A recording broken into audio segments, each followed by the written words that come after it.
Bonjour Marine Le Pen. Bonjour. Merci de répondre à mes questions ce matin. Une heure pour essayer de comprendre à quoi ressemblerait la France sous Marine Le Pen. Vous êtes donc bien sûr la candidate du Rassemblement national à la présidence de la République, qualifiée pour le second tour. Dans 8 jours, vous pourriez être présidente de la République.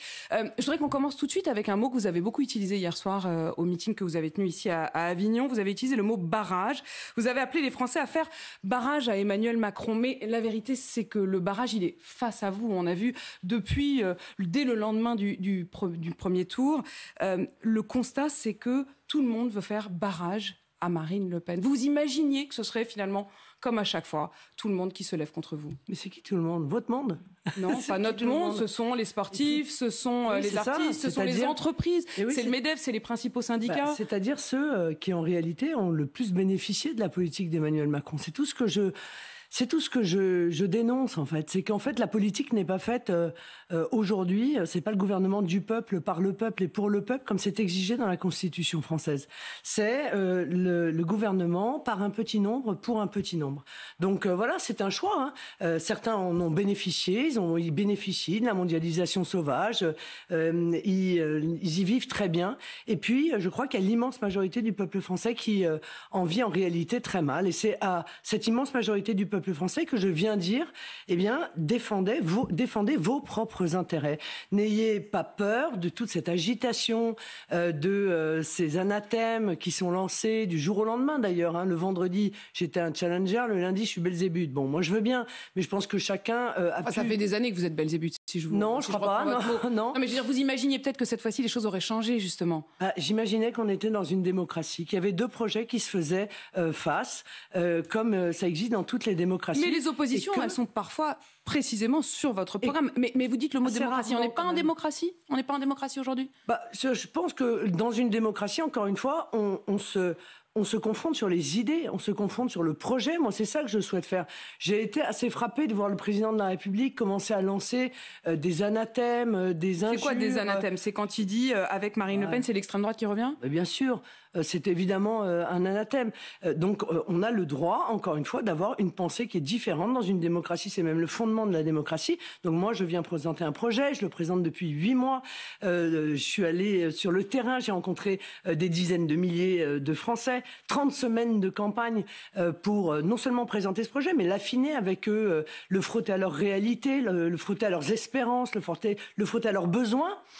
J'attends juste en face de moi qu'il y ait un candidat qui fasse la même chose. Alors justement, sur les critiques, elles sont parfois sur le fond. Alors venons-en au fond. François Hollande, par exemple, hier, qui appelle donc à voter contre vous, il dit si Marine Le Pen arrivait à l'Élysée, il y aurait 3 remises en cause fondamentales. La Constitution, l'appartenance de la France à l'Union européenne et l'OTAN. Il a raison. Ah non, il a tort. Il a tort les 3 fois. Il a raison. Non, il a tort, les 3 fois. Une remise en cause, oui, il y aurait une remise en cause fondamentale de la Constitution. Non, il n'y aurait pas une remise en cause fondamentale de la Constitution. Il y aurait un référendum pour faire une révision constitutionnelle. Je rappelle qu'il y en a eu 3 dans les 20 dernières années, 3 révisions constitutionnelles.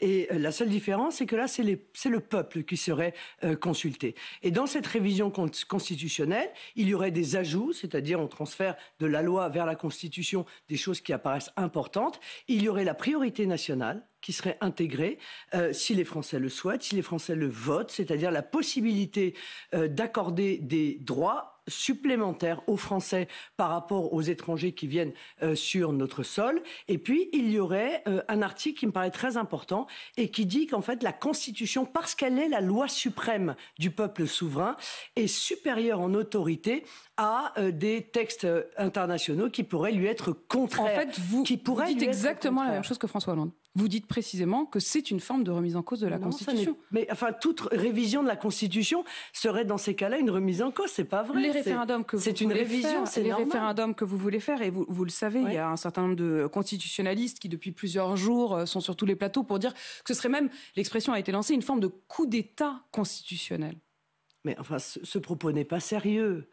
Puisque ce que je propose, c'est ce qu'a fait le général de Gaulle en 62. Ça voudrait dire que nous vivons aujourd'hui sous un coup d'État. C'est-à-dire que l'élection présidentielle que nous sommes en train d'organiser, là, qui a eu lieu dimanche dernier et qui aura lieu le 24 avril, est illégale. Vous respecterez la hiérarchie des lois. Mais bien sûr que oui. Tout ceci, je crois, ce sont des propos qui ont peu de sens. Quand il dit l'appartenance de la France à l'Union européenne, parce que certes, vous ne dites plus de manière assumée que vous sortiriez de l'Union européenne, mais dans les faits, ce que vous venez de déclarer, c'est-à-dire l'idée que notre loi française serait supérieure, quoi qu'il arrive, à la loi européenne. Notre constitution. C'est pas... Mais ça veut bien dire qu'au fond, vous ne prendrez de l'Europe que ce que vous avez envie de prendre. Ça n'est pas accepter le principe même de l'Europe. Je ne dis pas que c'est bien ou que c'est pas bien, ça c'est aux Français de juger. Je dis juste que vous ne pouvez pas dire que vous ne sortez pas de l'Europe. C'est une manière de sortir de l'Europe. Non, Madame de Malherbe, ça n'est pas une manière de sortir de l'Europe. Les autres Européens considéreront que c'est une manière de sortir de l'Europe. Ça m'étonnerait bien, puisque l'Allemagne elle-même a une constitution et une cour constitutionnelle qui indique de la manière la plus claire qui soit que les traités internationaux qui seraient contraires à la constitution... Pour certains domaines en particulier. Que les traités internationaux qui seraient contraires à la constitution allemande ne peuvent pas s'appliquer en droit allemand, mais c'est normal. Madame de Malherbe, c'est la démocratie. Il n'y a personne au-dessus du peuple français. Le peuple français est souverain. C'est lui qui décide.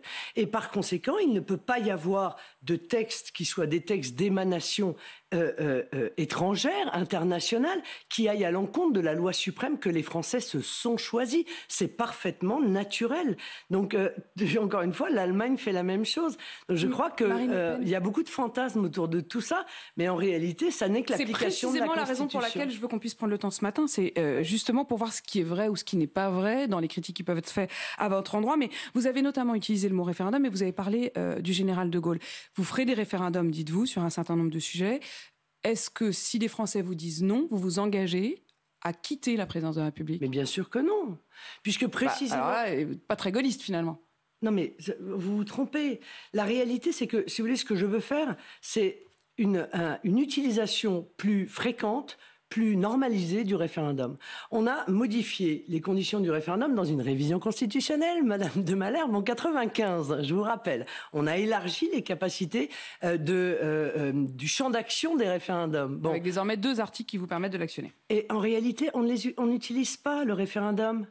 On l'a utilisé une fois en 2005, et lorsque les Français ont dit non, eh bien, on a violé leur volonté. Donc moi, je m'engage à une chose, c'est que lorsque les Français voteront oui ou voteront non, je respecterai absolument leur volonté, absolument.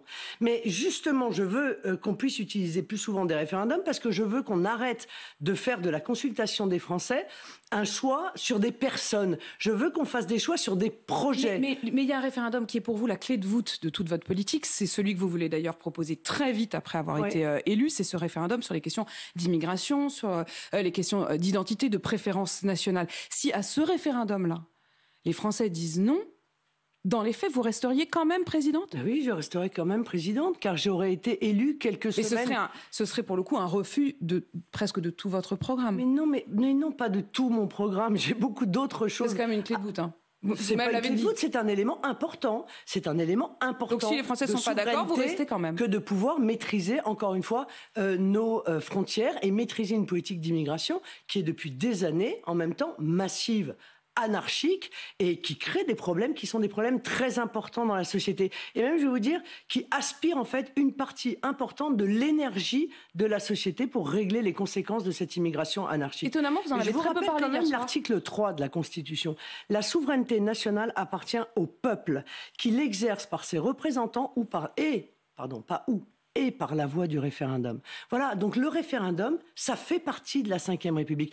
Moi, si vous voulez, mon projet, puisque vous m'interrogez en arrivant sur quelle est la France de Marine Le Pen. Eh bien, la France de Marine Le Pen, c'est la France de la Ve République. C'est la France qui respecte la Constitution française. C'est une France laïque, indivisible, démocratique et sociale. Car je crois que nous ne sommes plus rien de ces 4 éléments fondamentaux de notre République. Donc, je vais réinvestir en réalité les principes républicains, les faire vivre à nouveau, mais les faire vivre vraiment, pas uniquement sur le papier. Vous avez parlé hier beaucoup, je vous ai écouté dans ce meeting, j'ai été y assister, de pouvoir d'achat, on va y revenir, d'égalité comme vous dites, mais vous avez à peine parlé d'immigration. Est-ce que c'est devenu presque un tabou ? Ah mais pas du tout, c'est absolument pas un tabou. Enfin, je crois. Ou en tout cas, vous voulez mais je pense montrer un autre visage. Mais pas du tout. Je pense que c'est la partie la plus connue par les Français de mon projet. Je veux dire, ils savent pertinemment que je veux. Ça vous encombre ? Limiter. Mais pas du. Mais je viens de vous dire l'inverse. Je le redis à votre antenne. Ça n'est pas un tabou. Tous les Français savent que je veux limiter l'immigration. Je veux la limiter parce qu'encore une fois, on ne maîtrise plus rien dans ce domaine, que se multiplie la présence de clandestins sur notre territoire, que tout cela, ça a un coût considérable pour la société française, un coût financier, mais aussi un coût en termes de sécurité. Et donc, il n'y a aucune difficulté là-dessus. Entendez-moi tous, je vais régler le problème de l'immigration. Et accessoirement, je vais aussi régler le problème du communautarisme qui en est la conséquence et qui, je crois, est une fracturation de notre pays et rompt avec justement cette indivisibilité de la France. Vous avez peut-être vu que Boris Johnson a annoncé aujourd'hui qu'il a signé un accord avec le Rwanda pour externaliser les clandestins. Il va envoyer au Rwanda les demandeurs d'asile arrivés illégalement dans l'île de la Grande-Bretagne, et il espère ainsi dissuader les traversées clandestines de la Manche qui sont en augmentation. Est-ce que ça pourrait vous inspirer, ça ? Faire une sorte d'externalisation, on confie à un autre pays, ça pourrait, comme le Rwanda, ça pourrait, mais j'ai une mesure qui est, je crois, plus efficace que celle-là, qui est dans mon projet, qui consiste à faire en sorte que les demandes d'asile ne puissent pouvoir être effectuées que dans l'intégralité des consulats et des ambassades de France dans n'importe quel pays du monde. Exactement. Et comme ça, elles seront traitées à l'extérieur du pays et ne pourront rejoindre la France que ceux qui auront eu l'autorisation de la rejoindre. Parce que le problème aujourd'hui est le suivant. Il y a énormément de gens qui viennent, qui demandent l'asile parce qu'en réalité, c'est devenu aussi, pour beaucoup d'entre eux, une filière d'immigration et qui, évidemment, sont déboutés de ce droit d'asile. Ceux qui sont ici aujourd'hui, ça c'est pour, effectivement, ceux qui voudraient venir à partir de maintenant. Laissez-moi juste terminer. Parce qu'ils sont déboutés du droit d'asile et le problème, c'est qu'ils restent sur le territoire national en étant donc des clandestins. Et ça, je veux éviter cela, et donc la mesure que je propose permet d'éviter cela, et évidemment de permettre à ceux qui ont l'asile de rejoindre le territoire national. On ira même les chercher pour les amener en France. Vous allez les chercher, y compris les enfants, les familles.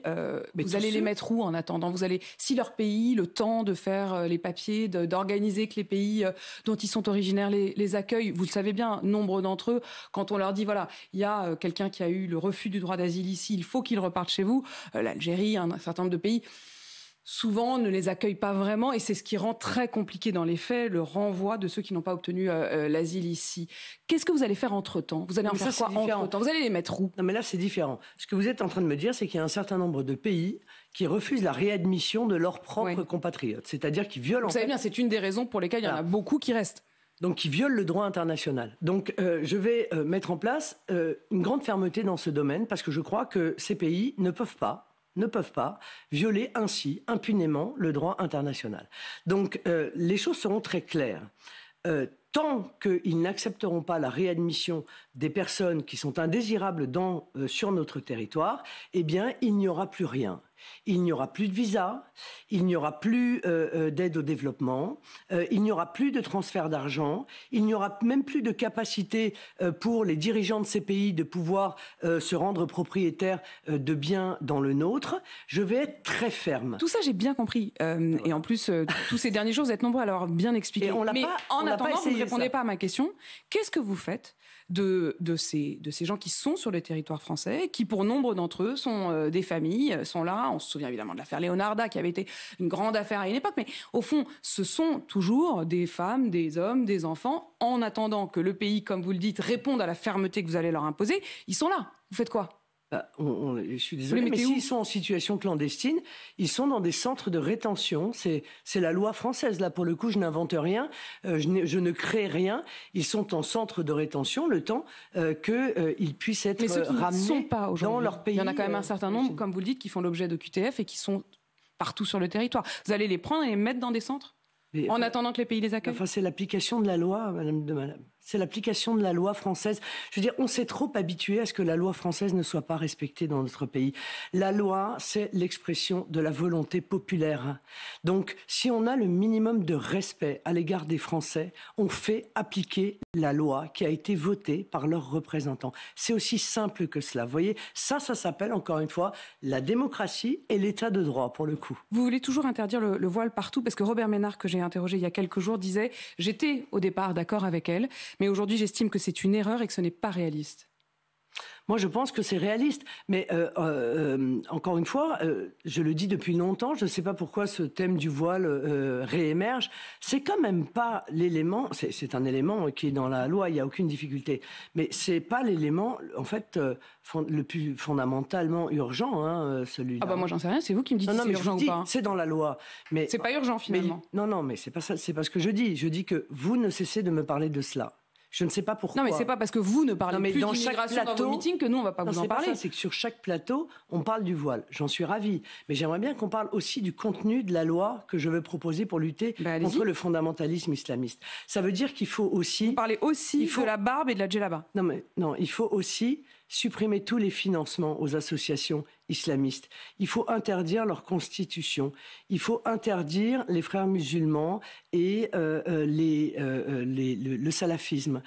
Il faut fermer les mosquées qui sont des mosquées qui font la promotion de l'islam radical. Vous voyez, c'est un ensemble, si vous voulez. Or, qu'est-ce que je dis ? Je dis le voile est en fait imposé par les islamistes. Au fur et à mesure du temps, ils ont utilisé le voile comme un uniforme, voilà, qu'ils imposent aux femmes, et c'est vrai qu'ils leur imposent, puisqu'en réalité, les femmes qui ne le portent pas sont isolées, sont victimes de pression, sont parfois d'ailleurs insultées, comment disent-ils, leur pudeur est mise en cause, et moi je ne l'admets pas.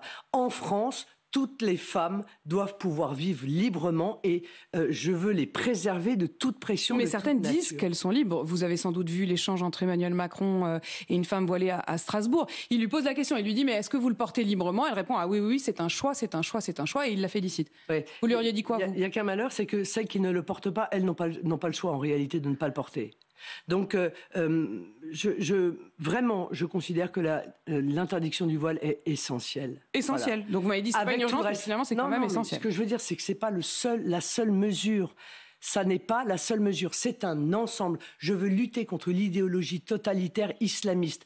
Et il n'y a pas que le voile, ça ne passe pas que par l'interdiction du voile. Sinon, ce serait, objectivement, pour le coup, ça apparaîtrait dérisoire. C'est une loi qui est très complète, que les Français, d'ailleurs, peuvent aller lire sur mon site. Moi, je les enjoins à le faire pour qu'ils comprennent que c'est pour protéger les principes constitutionnels qui sont les nôtres que je veux lutter contre cette idéologie totalitaire. Parce que cette idéologie totalitaire, elle s'attaque à la laïcité, elle s'attaque à l'égalité entre les hommes et les femmes, elle s'attaque à la liberté de choisir une religion ou de quitter une religion, elle s'attaque à tous ces principes qui sont l'ADN de notre pays. Eh bien moi, je vais défendre nos principes constitutionnels. Encore une fois, vous avez évoqué aussi la barbe islamiste et la djellaba. Est-ce que vous les Non, c'est pas moi qui ai évoqué ça. C'est votre directeur de campagne. Non, c'est faux. Il le conteste formellement. C'est faux, il ne l'a jamais dit. Oui, donc vous n'interdirez ni la djellaba ni la barbe islamiste. Mais j'interdirais les uniformes islamistes. C'est quoi un uniforme islamiste ? Mais écoutez, la loi déterminera de manière très précise ce qui correspond à des vêtements. Un double centimètre pour voir si les chevilles sont montrées. Madame, vous savez, il y a des signes d'un certain nombre d'idéologies totalitaires par le passé qui ont fait beaucoup de mal à notre continent, me semble-t-il. Eh bien, ces signes distinctifs sont évidemment, et Dieu merci, interdits. Eh bien, il en sera de même pour les signes de l'idéologie islamiste. Ce sont des signes d'être du côté de l'ennemi. Nous y arriverons. Voilà. Vous y arriverez. Vous en donnerez les moyens. Oui, on s'en donnera les moyens. Oui. Encore un mot sur les questions de référendum. Vous pourriez faire un référendum sur la peine de mort ? On ne peut pas, c'est anticonstitutionnel. Ah donc ça, le référendum ne peut pas, si vous voulez, le référendum d'initiative citoyenne que je veux mettre en œuvre et qui permet à 500 000 citoyens de pouvoir soumettre en fait au vote de l'ensemble des Français soit un projet de loi, soit soumettre l'abrogation d'une loi qui aurait été votée. Eh bien, il y a deux limites à cela. Il y a le fait que le référendum d'initiative citoyenne ne peut pas réviser la Constitution, puisque par définition, ce sont d'autres voies de révision. Le référendum dit présidentiel et voilà d'ailleurs, et le vote par les assemblées qui peut réviser la Constitution, pardon. Et lorsque, par exemple, un référendum mettrait en cause un élément vital pour le pays. Par exemple, un référendum d'initiative citoyenne ne pourrait pas proposer, par exemple, la suppression de l'armée. Voilà. Quand ça touche à la sécurité intérieure du pays ou à la sécurité extérieure du pays, le référendum d'initiative citoyenne ne peut pas y toucher. Donc c'est très clair, vous ne ferez pas de référendum, vous ne rouvrirez pas la question de la peine de mort. En plus, vous y êtes de toute façon opposé. Voilà. Fin de la libre circulation des biens et des marchandises. Là encore, je ne vois pas très bien en quoi vous restez dans l'Union européenne si vous mettez fin à cette liberté. Vous avez lu ça où ? Dans les faits, vous dites que vous allez vérifier d'où viennent les gens, vous ne voulez pas, par exemple, les accords de Dublin, c'est-à-dire la circulation aussi au sein même de l'espace Schengen.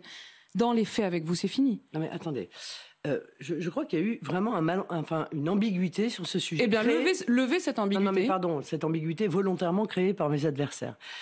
Ils considèrent que la lutte contre la fraude que je veux mettre en œuvre est une entrave à la libre circulation des produits. Non mais je tombe de ma chaise quand on me dit cela d'ailleurs. Parce que la libre circulation, c'est pas la loi de la jungle. Ça veut dire qu'on n'a pas à accepter que des produits qui peuvent être dangereux pour les Français, dangereux pour nos enfants, dangereux pour notre sécurité alimentaire, puissent tranquillement traverser les frontières au motif qu'il y a la libre circulation. Donc moi, je veux faire un grand ministère de lutte contre les fraudes. Alors les fraudes, c'est les fraudes fiscales, c'est les fraudes sociales, mais pas seulement. C'est aussi les fraudes aux importations. Il y a, selon un rapport sénatorial, 25% d'importations alimentaires frauduleuses. Vous vous rendez compte ? Mais on est bien placé, là, il y a quelques jours. C'est quoi une importation frauduleuse ? Eh ben, c'est une importation de production qui ne respecte pas les normes qui sont imposées par l'Union européenne. Parce que nous imposons des normes. Mais regardez ce qu'il y a eu en France, là, les scandales, Buitoni, vous avez raison. Tout ça. C'était en France, il n'y avait rien à voir avec l'Europe. Non, c'était pas en France, non, c'était importé d'un pays de l'Union européenne, ce qui veut dire que... Mais il y a des usines en France qui n'ont pas respecté les normes d'hygiène. Enfin, c'est pas mieux, c'est pas pire parce que ça vient d'ailleurs, quoi. Mais c'est pas pire, mais c'est pas mieux. Et par conséquent, les normes que nous imposons, les contrôles que nous imposons, qui ne sont pas suffisants d'ailleurs, je le dis très clairement, eh bien, ils doivent aussi porter sur les productions qui sont importées. D'abord parce que ça crée une concurrence déloyale. Mais je reviens sur le scandale Buitoni. Le scandale Buitoni, c'est dans une usine française. Oui, enfin, il y en a. L'autre scandale, c'est dans une usine belge. Ça, c'est Kinder. Voilà, d'accord. Mais là, en l'occurrence, Buitoni, qui est quand même un drame absolu, c'est dans une usine française. Je ne vois pas en quoi le fait qu'un produit vienne de l'étranger, ce serait pire. Eh bien, je vais vous expliquer. Alors. Voilà, je vais vous expliquer. Très bien, allez-y. Alors, c'est pire. Parce que vous avez raison, que ce soit en France ou que ce soit dans n'importe quel pays, évidemment, c'est terriblement dangereux parce qu'il y a des enfants qui sont morts, là, vous voyez ? Voilà. Les grands scandales du XXIe siècle seront des scandales alimentaires. Sachez-le. Donc, il faut anticiper cela. Et il faut mettre en place vraiment des contrôles qui sont extrêmement sérieux parce que les normes que nous nous sommes imposées sont des choix de société qu'il faut aussi faire respecter. Mais c'est plus problématique encore quand ils sont importés de l'étranger parce que le fait que ces produits ne respectent pas les normes crée en réalité une concurrence déloyale à l'égard de nos propres producteurs. Vous comprenez bien que lorsque nos, par exemple, agriculteurs sont obligés de respecter des normes, qu'ils ne peuvent pas utiliser un certain nombre de produits qui sont très efficaces mais qui parfois peuvent être dangereux pour la santé et qu'on les met en concurrence avec des importations de produits qui, eux, utilisent ces produits-là. Au-delà du problème sanitaire que ça pose aussi le problème que ça coûte moins cher à produire lorsque c'est utilisé sans respecter les normes. Et donc, on se retrouve au supermarché avec des produits français qui sont soumis à des normes et donc qui peuvent être un petit peu plus chers et des produits étrangers qui ne respectent pas les normes et qui peuvent être non seulement dangereux, mais de surcroît qui rompent la concurrence loyale que nous attendons de ces importations. Voilà la raison pour laquelle je veux mettre en place ce grand ministère contre les fraudes. Mais en quoi cela est une atteinte à la circulation des produits? C'est juste la mise en œuvre d'une circulation loyale et sûre des produits. Marine Le Pen, il est 8h56. On est ensemble encore pendant une demi-heure pour justement pouvoir aller au bout de toutes ces questions. Vous avez développé votre politique étrangère. Je ne vais pas y revenir. Elle a été largement commentée depuis 2 jours. Vous voulez mettre fin notamment au couple un peu sacro-saint, à vos yeux, trop sacro-saint sans doute jusqu'à présent, franco-allemand. Pas vraiment. C'est pas vraiment ça. Non, c'est pas ça. Non, c'est pas vraiment ça.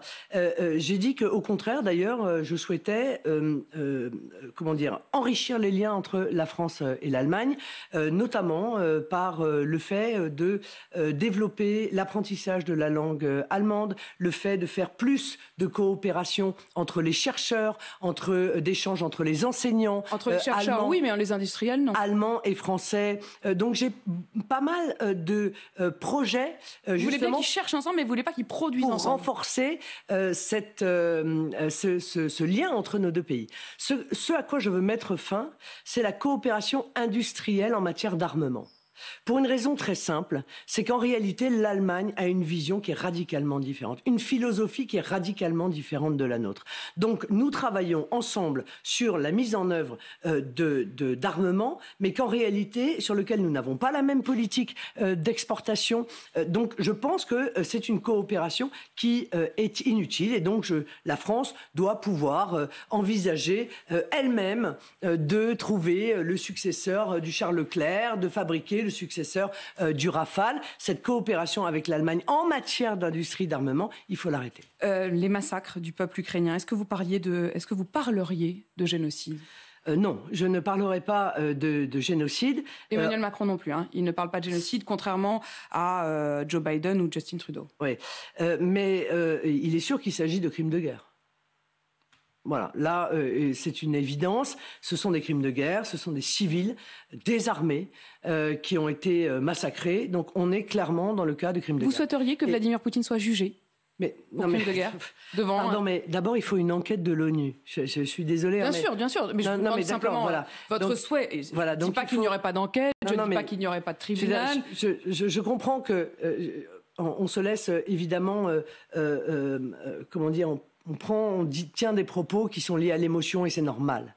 Mais le rôle des responsables politiques, eux, c'est justement de respecter le droit international. Donc le droit international, il oblige à faire une enquête de l'ONU, et je le souhaite d'ailleurs, ou de la Cour pénale internationale. Je l'ai réclamé d'ailleurs au moment, il y a plusieurs semaines, à Mariupol. Je l'ai réclamé évidemment à Boutcha. Donc laissons, encore une fois, les enquêtes se mener, et les responsables de ces massacres, évidemment, devront être condamnés. Et si les responsables de ces massacres ont agi sur ordre d'un gouvernement, alors ce pays-là doit être mis au banc du concert des nations. Mes propos sont extrêmement clairs dans ce domaine. Vous dites qu'il ne faut pas se laisser guider par l'émotion. Vous ne vous êtes pas laissé guider par l'émotion, enfin vos députés européens, parce qu'ils n'ont pas voté la résolution en faveur de la protection des enfants d'Ukraine. Alors que vous n'étiez pas défavorable à l'idée d'accueillir les Ukrainiens ici. Je n'ai pas très bien compris pourquoi du coup. Alors vous leur demanderez, parce que moi je ne suis plus député européen, mais ce que je peux vous dire, c'est qu'on a fait une résolution pour condamner, ils ont fait une résolution pour condamner l'invasion russe en Ukraine, pour soutenir l'Ukraine. C'est pas seulement qu'ils l'ont voté, hein. Ils ont été à l'origine de cette résolution. Donc, vous me dites ils l'ont pas voté, je ne sais pas. Ils se sont quoi alors ? Ils ont fait quoi ?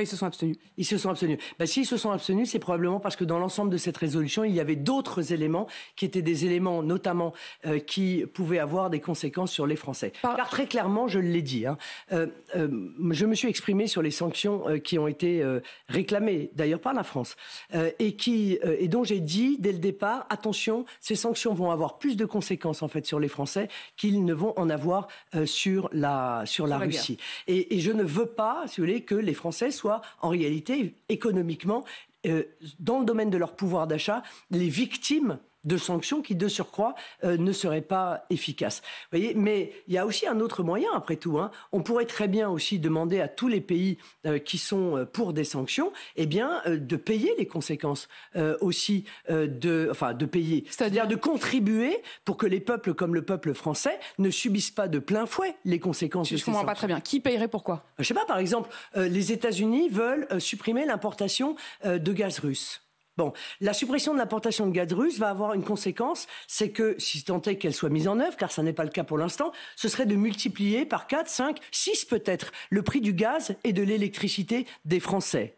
Eh bien, les Américains, qui du coup vendraient le gaz liquéfié, qui vont donc faire des bénéfices importants, pourraient en quelque sorte verser des sommes à la France pour compenser, pour permettre de compenser cette explosion des prix qui est la conséquence de sanctions à l'égard de la Russie. Voilà une idée parmi tant d'autres. Mais ce qui est sûr, c'est que moi, je protégerai les Français. Et je ne prendrai aucune décision qui peut aggraver la situation qui est la leur. Il y a 400 000 pauvres de plus depuis le début du mandat d'Emmanuel Macron. 400 000 pauvres de plus. Il y a donc 9 800 000 pauvres dans notre pays. Si on veut aggraver la situation de ces personnes et faire tomber encore de nouveaux Français dans la pauvreté, je suis en désaccord avec cela et je continuerai à les protéger. Marine Le Pen, vous l'avez sans doute vu, il y a une centaine d'étudiants de la Sorbonne qui occupent l'université, qui vous renvoient d'ailleurs dos à dos. Hein. Ils disent ni Macron ni Le Pen, la révolution est un devoir, ils refusent de choisir entre vous deux. Ce qu'on voit dans cette université, il y a un certain nombre de manifestations d'ailleurs qui sont aussi appelées à se tenir ce week-end. Il y a également Sciences Po qui est fermée. Est-ce que c'est pas un peu la préfiguration de ce qui se passera mécaniquement si vous arrivez au pouvoir? Vous aurez des manifestations d'étudiants, vous aurez des blocages d'universités. Je voudrais juste qu'on se projette. Qu'est-ce que vous faites face à ça? Est-ce que vous leur parlez? Est-ce que vous les laissez faire? Est-ce que vous les virez de ces occupations? Qu'est-ce que vous faites? Sciences Po, ils ont raté le cours démocratie ou ils ont séché? Ils faisaient quoi? Ils sont partis en week-end? Le cours démocratie, le cours constitution. Nous sommes un pays qui a la chance immense d'avoir un système démocratique immense. Je trouve que ces petits jeunes devraient respecter cette démocratie. Il y a des élections et ils ne peuvent pas, par des blocages, enfin je ne le crois pas, je crois que c'est profondément antidémocratique, s'opposer à la volonté exprimée par le peuple français. Enfin, et que ce soit des étudiants de Sciences Po, c'est quand même très inquiétant, je trouve, pour le coup, vous voyez, parce que ce sont ceux qui, justement, étudient les sciences politiques, donc étudient notre système démocratique, étudient notre Voici la réponse constitution. que vous leur faites dans les faits. Est-ce que si vous étiez présidente, vous iriez leur parler pour essayer de les convaincre? Est-ce que vous enverriez la police pour l'instant, c'est libérer ces universités? Qu'est-ce que vous feriez? Pour l'instant, c'est Emmanuel Macron qui est président. Non, et je crois qu'il a fait le choix. C'est de me projeter. Il a fait le choix de mettre fin, me semble-t-il, au blocage de. Ça n'a pas complètement marché. Hein. Pour l'instant, ils sont encore dans l'université. Ben, écoutez, nous verrons bien. Nous verrons bien. Mais s'il y a des blocages dans le pays, vous verrez bien. Moi, ce que je veux, c'est expliquer, encore une fois, à tous que. Mais vous l'anticipez, j'imagine bien que vous l'avez prévu. Le peuple, vous savez bien que ça va se passer. Eh bien, comme ils ça. manifesteront. Ils ont le droit de manifester. C'est la liberté de manifestation. Mais j'avoue que manifester entre deux tours d'une élection, c'est assez étonnant. Moi, je trouve qu'ils devraient plutôt faire des campagnes pour pousser les jeunes à aller voter. Vous voyez, parce que c'est très important que les jeunes votent. Parce que les choix qui sont faits aujourd'hui vont déterminer très certainement leur entrée dans la vie active, les impôts qu'ils vont payer, enfin avec moi qu'ils ne paieront pas, puisque je suis pour l'exonération d'impôts sur le revenu pour les moins de 30 ans. Hein. Mais la création de richesses dans notre pays, la création d'emplois, le modèle écologique localiste que je veux mettre en œuvre, ou le modèle mondialiste ultralibéral que veut continuer Emmanuel Macron. Il y a un modèle pour les jeunes, ce sont notamment... Alors, il y a les artistes, bon, ça, c'est pas très surprenant, qui se lèvent contre votre candidature. Ça vous a surpris? Si, moi, je trouve ça surprenant. Bon. Je comprends pas pourquoi les artistes s'élèvent contre mon projet, parce qu'en l'occurrence, mon projet vise à accélérer la création culturelle, vise à mettre en place des pépinières d'artistes pour permettre à tous les artistes de France, car il y en a beaucoup qui n'ont pas de relation dans le milieu, qui ne connaissent personne et qui doivent pouvoir rencontrer leur public. Donc je veux faire des pépinières d'artistes pour qu'ils puissent exposer leurs œuvres, les sculpteurs, les peintres, et rencontrer un public. Je comprends pas, parce que je veux mettre en place un service national du patrimoine pour permettre à tous les jeunes de 18 à 25 ans de pouvoir passer 6 mois rémunérés auprès d'associations, auprès de municipalités, auprès de structures de l'État pour entretenir soutenir et défendre le patrimoine national, qui est notre patrimoine à nous tous. Donc je suis sûr que les acteurs du milieu de la culture ne peuvent être que sensibilisés à cela. Donc non, je ne comprends pas objectivement pourquoi il y a aussi les sportifs, Marine Le Pen, et ça je voudrais y revenir aussi parce que vous parliez de la jeunesse à l'instant. Les sportifs, ça fait vraiment partie des modèles aussi pour la jeunesse. Il y a eu cette tribune dans Le Parisien il y a 2 jours où il y avait notamment des porte-drapeaux, vous qui êtes si attachés au drapeau français, des porte-drapeaux qui ont incarné la France, notamment dans les Jeux Olympiques, qui disent être opposés à votre arrivée. Et puis ce matin, il y a même les acteurs du sport, les présidents de clubs, qui disent ceci. Ils sont évidemment contre votre arrivée au pouvoir. Ils appellent à voter Emmanuel Macron. Ils disent les rares prises de position de Marine Le Pen sur le sport sont révélatrices d'une vision nationaliste, stigmatisante, contraire aux valeurs qui fondent notre engagement sportif. Oui, mais vous voyez tous ces gens-là, moi je veux bien tout ce qu'on veut, mais tous ces gens, il faut qu'ils comprennent qu'ils ne peuvent pas être heureux tout seuls. Voilà. Parce qu'un peuple, c'est pas comme ça que ça fonctionne. Une nation, ça n'est pas comme ça que ça fonctionne. Bien sûr, tous ces sportifs, ils gagnent très très bien leur vie. Oh, pas tous, hein. Non, si, franchement, non. Dans les équipes, par exemple, olympiques, il y en a un certain nombre qui ont un job à côté. Hein. Je vais vous dire, tous ceux qui sont sur la liste là, objectivement, dans leur immense majorité, ils gagnent très bien leur vie. C'est tant mieux pour eux. C'est pas le sujet. Mais il faut qu'ils pensent à ceux qui ne la gagnent pas. Il faut qu'ils pensent à ceux qui n'arrivent pas à terminer les fins de mois. Il faut qu'ils pensent à ceux qui n'arrivent plus à mettre de l'essence dans leur voiture parce que l'essence est trop chère. Qui sont en train de se poser la question de savoir dans quel magasin ils vont aller pour essayer d'acheter les derniers repas de leurs enfants à la fin du mois. Donc, il faut qu'ils fassent preuve de générosité. Il faut qu'ils fassent preuve de fraternité. Parce que c'est ça aussi une nation. C'est ça aussi un peuple. C'est ce sentiment de fraternité qui fait que, eh bien, on essaye de régler les problèmes de ceux qui sont dans notre société les plus vulnérables. Moi, je n'ai jamais fait de proposition qui puisse modifier de quelque manière que ce soit leur activité. Donc, encore une fois, je les appelle d'abord à ne pas juger avant de voir. Parce que vous savez, on parlait de culture tout à l'heure.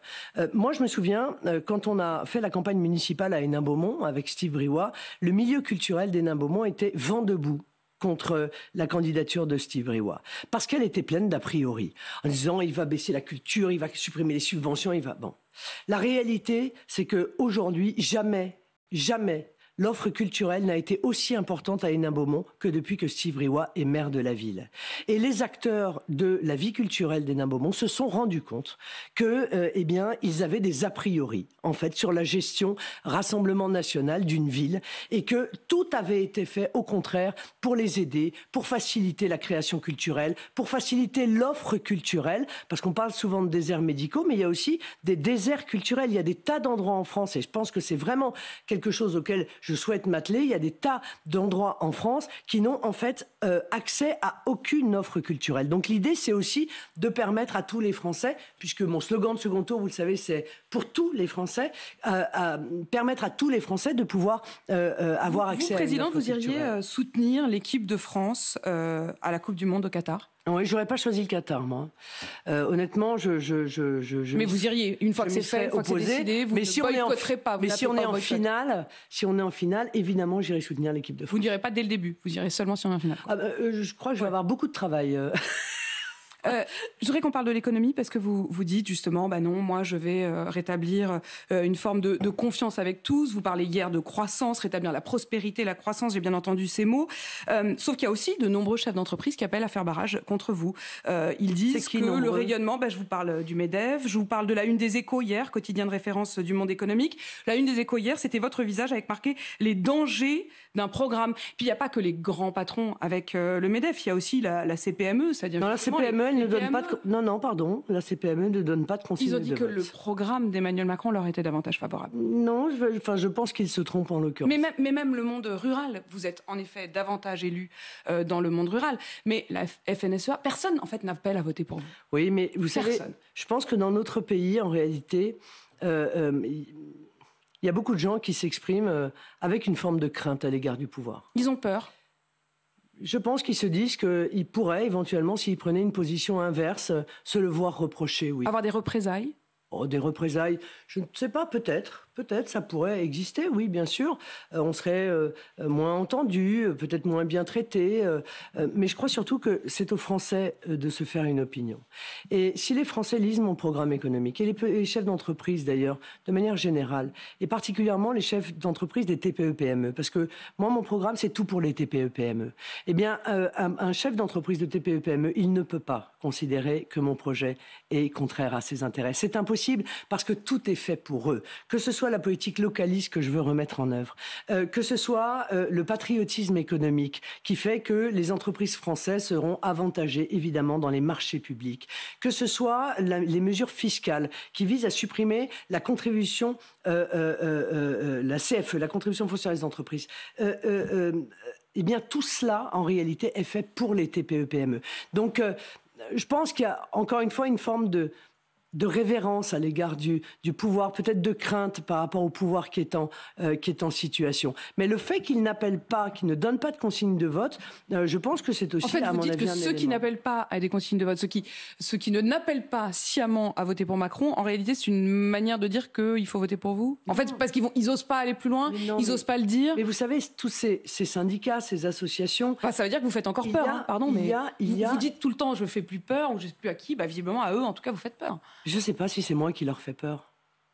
La vraie question que je vous pose là depuis 5 minutes, c'est est-ce que c'est moi qui leur fais peur ou est-ce que c'est le pouvoir en place? Ça, je ne sais pas. Tout ce que je veux leur dire, c'est que je veux les rassurer. Je veux les rassurer. Je veux dire, le projet que je propose... Il y a encore du boulot. Hein. Le projet que je propose, c'est celui-là que je mettrai en œuvre. Voilà, c'est clair. Ça fait 30 ans qu'on vit un modèle qui est un modèle dont le moins qu'on puisse dire, c'est que les résultats sont mauvais. Ce modèle économique qui a été mis en œuvre a échoué. Le modèle qui consiste à aider les plus gros, parce qu'il va y avoir une forme de ruissellement qui va tomber en à propos gouttes, des plus gros, vous avez entendu en gouttes bienfaisantes sur les petits, ça ne fonctionne pas. Je voudrais vous dire un mot sur le salaire de Carlos Tavares, le patron de Stellantis. Il a failli toucher 66 millions d'euros. Finalement, un certain nombre d'actionnaires se sont opposés, notamment les petits actionnaires, à une partie. Donc, ils se sont opposés à 19 millions d'euros. Mais enfin, ça reste un très, très, très gros salaire. Est-ce que vous, présidente, vous vous opposeriez à ce genre de salaire? Emmanuel Macron dit que c'est choquant. Oui, bien sûr que c'est choquant. Bien sûr que c'est choquant. Et c'est encore plus choquant d'ailleurs quand ce sont des chefs d'entreprise qui ont mis leur société en difficulté. Ça arrive assez souvent hein, et qui touchent quand même des sommes qui sont considérables. Bien sûr que c'est choquant. Mais je crois qu'un des moyens d'atténuer ces rémunérations qui sont... Enfin, je veux dire, hors de proportion, quoi.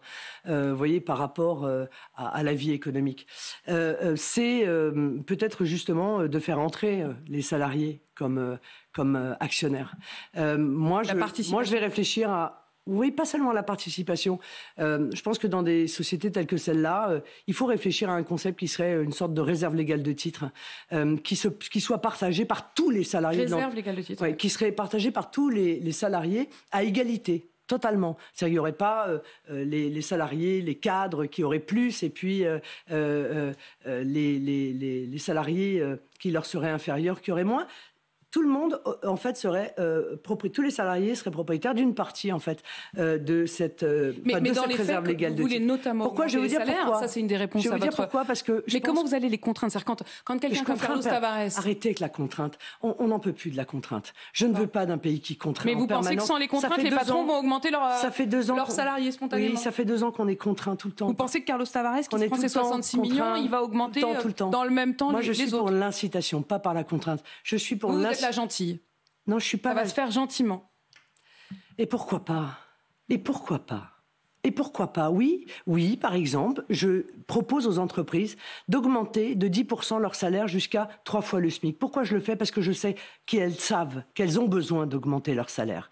Et que dans beaucoup d'endroits, elles n'arrivent pas à trouver des salariés parce que les salaires sont trop bas par rapport aux emplois qui sont proposés. Et je leur dis, si vous augmentez les salaires de 10% jusqu'à 3 fois le SMIC, parce que je veux inclure les classes moyennes, vous voyez, dans cette augmentation, eh bien, je gèlerai pendant 5 ans les charges patronales, la hausse en fait des charges patronales afférentes à cette augmentation de salaire. Oui, je suis convaincue que ça va fonctionner. Oui, je suis pour l'incitation fiscale pour les médecins. Là-dessus, vous êtes exactement comme Emmanuel Macron qui dit on va inciter les patrons. Ça a été Elisabeth Borne, la ministre du Travail, qui a dit on va inciter les patrons à faire des augmentations salariales. Dans les faits, les augmentations salariales ne sont pas là. Non, je n'ai pas vu, moi, un dispositif du type de celui que je vous propose, mis en œuvre ou proposé par le gouvernement d'Emmanuel Macron. Je ne l'ai pas vu. Voilà, je ne l'ai pas vu. Et pareil, si vous voulez, par exemple, pour lutter contre les déserts médicaux, plutôt que de contraindre les médecins pour aller dans les zones sous-denses, eh bien, je préfère leur proposer des incitations fiscales. Oui, à chaque fois qu'on peut le faire, autant passer par des incitations plutôt qu'en permanence sortir le bâton pour taper sur les Français, sur les entreprises, sur les uns ou sur les autres. Je suis désolée, c'est ma vision des choses. Sur l'idée que la brutalité serait du côté d'Emmanuel Macron. Vous l'avez d'ailleurs dit, et que vous seriez plus du tout ça. C'est comme le mot de barrage. Quand vous faites exprès d'utiliser, vous, le mot de barrage à l'inverse de ce qui est utilisé habituellement dans le mot de barrage, qui est barrage à Marine Le Pen ou barrage à l'extrême droite ou barrage au Rassemblement national. Est-ce que c'est des mots... Comment on peut croire que vous êtes sincère là-dessus? Mais vous plaisantez. Vous savez l'image qu'a Emmanuel Macron auprès des Français? Vous ne croyez pas qu'il y a des dizaines de millions de Français qui considèrent que le gouvernement d'Emmanuel Macron a été un gouvernement affreusement autoritaire, qu'il a gouverné seul, avec brutalité, qu'il a réprimé des manifestations de gilets jaunes, des manifestations sociales, les manifestations de pompiers, qu'il a dirigé avec brutalité, en méprisant l'Assemblée nationale, en passant par les ordonnances travail, en effondrant tout à fait le rôle essentiel des corps intermédiaires dans le fonctionnement de la démocratie. Mais il se trouve que ces corps intermédiaires, ils continuent à appeler à voter pour lui. Je ne crois pas, je n'ai pas entendu. Moi, la CGT a appelé, Dieu merci d'ailleurs, à voter Emmanuel Macron. Enfin, ils ont pas appelé à voter. Il y a un syndicat qui appelle à voter Emmanuel Macron, qui est le syndicat qui en réalité qui a soutenu l'intégralité de la politique d'Emmanuel Macron. Très bien. Moyennant quoi, je veux dire, c'est pas parce qu'un syndicat appelle à voter c'est pas n'importe quel syndicat, c'est le premier que les membres de ce syndicat vont obligatoirement voter pour Emmanuel Macron. Ce sont tous des citoyens. Ils se déterminent librement, seuls, en regardant précisément avec leur intelligence, avec leur lucidité. Mais il est évident qu'Emmanuel Macron a été un dirigeant extrêmement autoritaire. Bien sûr. Mais non, je ne le serai pas. Car encore une fois, moi, mon objectif, c'est le gouvernement du peuple, par le peuple et pour le peuple. Voilà, c'est cela que je souhaite pour les années qui viennent. Et le peuple redeviendra souverain dans notre pays. Moi, je veux une France unie. Je veux une France qui soit recousue des fracturations qui ont été créées par Emmanuel Macron. Je veux une France, je vous l'ai dit, fraternelle. Je veux une France de l'écoute.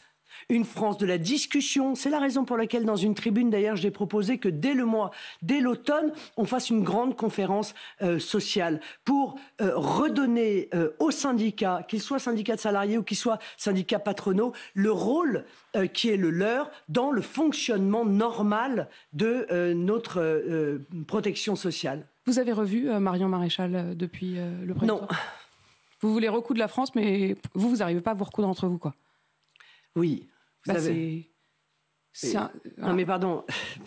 Non mais c'est compliqué de dire je vais réconcilier les Français quand vous-même vous n'arrivez pas à vous réconcilier, quoi. Non mais excusez-moi Madame de Malherbe, mais là vous atteignez ma vie privée. Non, c'est de la vie politique. Dirigeant, comme dirigeant, je vais recoudre notre pays et les fracturations et les politiques qui ont été menées pour monter les Français les uns contre les autres. Les difficultés familiales que nous avons, que j'ai moi, qu'ont des Français aussi, vous savez, on est tous les uns et les autres, à un moment donné, on peut avoir des divergences au sein de sa propre famille. D'abord, ça nous appartient, madame. Alors, moi, je vais pas vous parler D'abord, ça nous appartient. Moi, ce que je peux vous dire... Mais alors, dans ces cas-là, parlons de Nicolas Bay. Est-ce que vous avez parlé avec Nicolas Bay? Non, parce que vous voyez, politiquement... C'est pas votre neveu, Nicolas Bay. Non, mais pardon, politiquement, vous voyez, Marion, elle a appelé à voter pour moi au second tour. Ça, c'est ce qui vous concerne.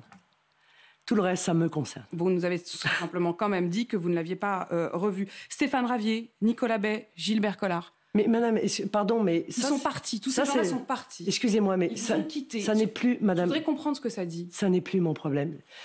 Ça n'est plus mon problème. Vous voyez, ça c'est le problème du Rassemblement national. Je ne suis plus la présidente du Rassemblement national. Moi, je suis candidate à l'élection présidentielle. D'ici 10 jours, je serai peut-être élue par les Français qui m'auront fait cette confiance à la tête de l'État. Je ne serai plus dans une ambiance partisane. Je serai au-dessus des partis, voilà, au-dessus des factions, au-dessus, parce que je serai la présidente de tous les Français, y compris d'ailleurs de ceux... Au-dessus, seul ? Non, pas seul, y compris de ceux qui n'auront pas voté pour moi d'ailleurs. Pas seul. Je le serai avec un gouvernement, je le serai avec les forces vives du pays, je le serai avec les partenaires sociaux, je le serai avec tous ceux qui ont envie à nouveau d'être écoutés, d'être entendus. Ils appellent à voter pour vous, ils partagent vos idées. Ils font partie des rares, justement, je le disais, il y en a beaucoup qui n'ont pas appelé à voter pour vous, qui ont même appelé à voter contre vous. Il y en a quelques-uns qui appellent à voter pour vous. Ils ont le droit. Vous le disiez, Marion Maréchal, Éric Zemmour. Et pour autant, vous dites je n'en veux pas. Mais ils ont choisi un autre candidat. Voilà, ils sont engagés dans une autre... Au premier tour, mais au deuxième tour, vous n'êtes pas capable de vous réconcilier. Madame, excusez-moi, mais... Franchement. Non, mais j'ai du mal parce que depuis tout à l'heure, vous dites rassemblement. Oui, vous avez d'ailleurs changé. Vous avez raison, mais nous ne sommes pas dans une. Le rassemblement, ça commence peut-être même par les siens. Mais oui, bien sûr, mais nous ne sommes pas dans une cour d'école et j'ai pas 4 ans et demi. Donc, vous voyez, c'est absolument pas une cour d'école. Vous avez été dans une campagne politique, vous avez été adversaire. Le fait de se réconcilier me paraît pas être. Je veux dire, on n'est pas dans une cour d'école où on dit à 2 enfants, réconciliez-vous. On a besoin de le dire aux enfants, aux adultes, on n'a pas besoin normalement. Moi, si vous voulez, je tends la main à tous les patriotes. Je l'ai fait. Je pense que ceux qui nous ont quittés, qui sont allés soutenir la candidature d'Éric Zemmour, sont des patriotes. Une partie d'entre eux, d'ailleurs, ont appelé à voter pour moi, et tant mieux, comme l'a fait Nicolas Dupont-Aignan, et comme le font un certain nombre de personnes qui ont voté pour d'autres candidats, d'ailleurs, y compris des candidats de gauche. Tant mieux, c'est le rassemblement que je veux mettre en œuvre. Mais je suis d'ores et déjà, si vous voulez, au-dessus des engagements partisans. Voilà.